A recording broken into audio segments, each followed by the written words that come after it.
Alors, nouvelle question, c'est une question de Des Lord qui me dit « Certes, tu n'es pas médecin ni nutritionniste, mais quand j'entends qu'un nutritionniste recommande du pain blanc au petit déjeuner, j'ai juste envie de tout casser. Et le problème, c'est que beaucoup vont le suivre parce qu'il est estampillé « J'ai un diplôme dans un cadre ». Pour relancer un métabolisme après un régime aussi drastique, il serait bon de s'aider de quelques compléments peut-être, du zinc, du magnésium, checker le bilan de fer, L-carnitine, si peu de viande rouge, des oméga 3, vitamine B, de l'iode. Je me dis que les réserves minérales et vitaminiques ont dû être sacrément entamées, surtout en ayant rajouté du sport avec une diète pareille. Alors moi je suis complètement d'accord avec toi. Alors il faut faire attention, tout ce qui est... je vais casser le micro. Tout ce qui est, comment dire, les médecins, nutritionnistes, les diététiciens et tout, il faut se dire une chose, c'est que ces gens-là, ils répondent à une condition humaine du moment. C'est-à-dire que on va pas leur apprendre à gérer le gars qui a envie de faire au mieux. Ils vont apprendre à gérer. En fait, ce qu'ils ont envie, c'est que le traitement soit suivi. Et ils savent très bien que si tu vas voir, je sais pas, ton grand-père ou ton beau-père, si tu as à peu près le même âge que moi, si tu as la trentaine, tu vois. Va voir ton beau-père ou même ton père ou autre qui depuis des années bouffe du pain blanc au petit déjeuner. Si du jour au lendemain tu lui dis écoute Coco, tu vas te mettre à manger un œuf ou 2 œufs le matin et avec ça tu vas te prendre soit tu te fais un pain de sarrasin que tu fais toi-même, soit tu remplaces ça par de l'avoine ou des flocons de sarrasin ou je sais pas ou même de la patate douce ou quoi ou des fruits. Il va te regarder avec des gros yeux, il va te dire écoute Coco, moi je fais ça depuis des années, tout va bien. Donc du coup, les médecins nutritionnistes et les diététiciens ont dû trouver cet équilibre entre deux. C'est-à-dire que certainement, il y en a qui savent ce qu'il faut faire, l'optimal, ils le connaissent. Mais ils savent très bien que s'ils proposent l'optimal à ces gens-là, ils vont pas le suivre. Et ils préfèrent proposer un truc qui est légèrement mieux que ce qu'ils font, plutôt qu'un truc qui est fondamentalement l'idéal, mais par contre qui ne sera pas suivi. Et je pense que, alors évidemment, il y a des mauvais comme partout, mais il y a aussi des très bons, et détrompe-toi, je suis d'accord avec toi, je peux comprendre, hein, parce que souvent ceux qui sont les plus médiatisés sont les plus incompétents. Mais enfin là, après, c'est une notion de... Tu sais, quand tu fais des émissions au quotidien ou j'en sais rien, moi je regarde pas ces trucs, mais il y a beaucoup de médecins, tu sais, qui sont appelés souvent dans les émissions et tout, et malheureusement, c'est des gens... Alors au début, leur discours était cohérent parce que leur carrière, en fait, le contact avec les patients était régulier juste avant, mais plus ils sont sollicités, les médias, c'est pas t'allumes ta caméra comme moi, tu lances ta vidéo, non, c'est il y a de la préparation, etc. Donc du coup, préparation en termes de maquillage, en termes de son, de prise de son, d'éclairage, de lumière, de tous ces trucs-là, qui prend du temps. Donc c'est pas des gens qui ont forcément encore beaucoup de contact avec les patients. Il y en a qui continuent dans ces gens-là, mais en règle générale, c'est des gens qui s'éloignent un petit peu du monde réel des patients et tout ça. Donc faut faire attention. Tu auras certainement de meilleurs conseils avec ton nutritionniste, tu sais, qui voit je sais pas, c'est 5 ou 10 clients par jour, je pense qu'ils en voient plus, mais que avec celui qui est médiatisé. Il faut toujours te dire ça. Et puis il faut faire attention aussi que ces gens-là sont là pour donner un avis un petit peu. Surtout, à partir du moment où tu es estampillé docteur en quoi que ce soit, on va te demander un avis sur tout, la guerre, enfin bon bref. Et donc il faut faire attention. Et là où justement je modère en fait tes propos par rapport à ça, c'est que moi dans les VIP j'ai plusieurs médecins. Alors j'ai des médecins, il y a des médecins nutritionnistes, il y a des médecins, il y a des radiologues, il y a des médecins tout court, généralistes, il y a des spécialistes, il y a des kinés. Donc j'ai quand même affaire à des gens du domaine médical, des gens qui ont, comme tu dis, un diplôme dans un cadre, mais qui ont quand même cette motivation, cette passion pour le bien manger, le bien s'entraîner, essayer de faire les choses correctement.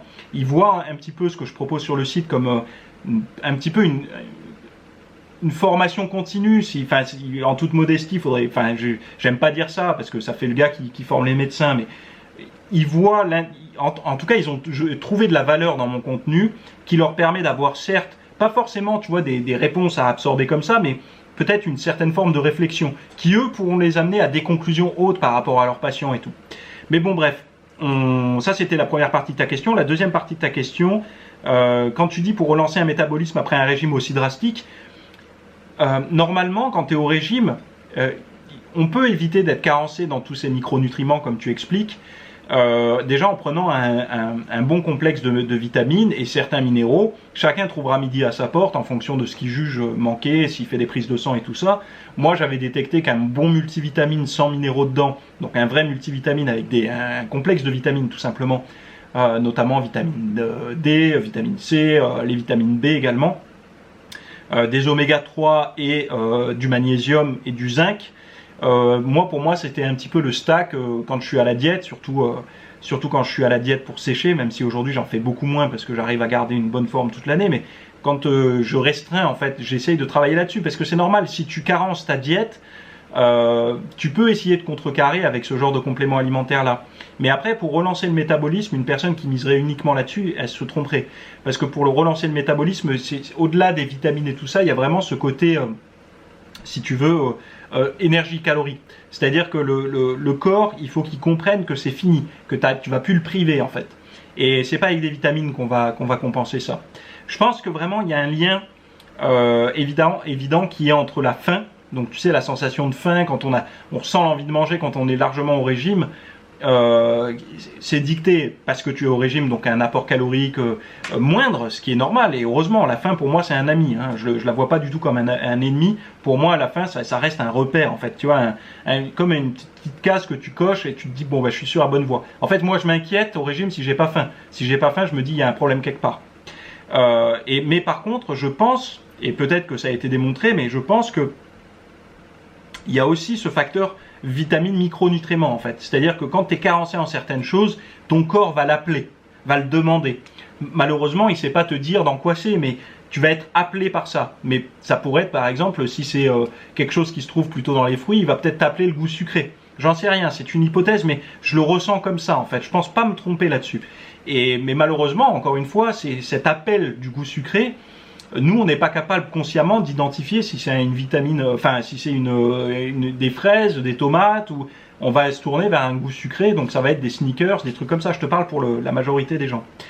Mais bon, pour relancer le métabolisme, évidemment, bon, tu peux soutenir un petit peu ta thyroïde avec des compléments alimentaires qui pourraient un peu aider. Je sais pas, peut-être comment ça s'appelait déjà, la tyrosine, ou tu parlais d'iode. Bon, l'iode, normalement, on n'est pas trop censé en manquer ici. Enfin, ici, je sais pas où vous me regardez, mais moi, en plus, je suis au bord de Méditerranée et tout, donc moi, ça va. Mais ouais, peut-être ce genre de choses-là à surveiller, mais plutôt ne pas le faire au hasard, plutôt faire un check-up et de le faire un petit peu comme la sèche, c'est-à-dire que d'avoir ce protocole au niveau micronutriments, en plus d'une diète un petit peu plus calorique, notamment glucidique, pour aider le corps à refaire un petit peu de réserve, gentiment, hein, pas la peine de prendre 10 kg de graisse, mais de lui montrer que c'est bon. Là, on est dans une période où il peut recommencer un peu à stocker, qu'il se remette en mode un petit peu plus confortable pour lui, quoi. Et en parallèle de ça, justement, une supplémentation qui pourrait aller dans ce sens-là. L-carnitine, si peu de viande rouge, moi la carnitine, jamais été vraiment fan, sauf des fois un peu avant le cardio, pourquoi pas, mais j'ai jamais été vraiment fan. En plus, tu transpires, tu schlingues assez rapidement. Je suis pas forcément fan de ça. Mais dans tout ce que tu as noté, checker le bilan de fer, ouais, également.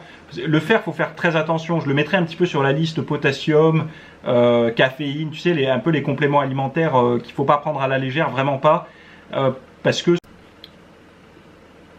Donc voilà, plus ou moins, on a un peu été coupé, mais plus ou moins la réponse à ta question sur les vitamines, pour relancer les vitamines, micronutriments, etc., pour relancer le métabolisme. Donc à bientôt pour la prochaine vidéo. On se retrouve jeudi prochain, ou alors en podcast le mardi à 8 h, ou sur mon site directement pour voir toutes mes formations vidéo. Voilà, à tout de suite pour ceux qui basculent en VIP. Bye.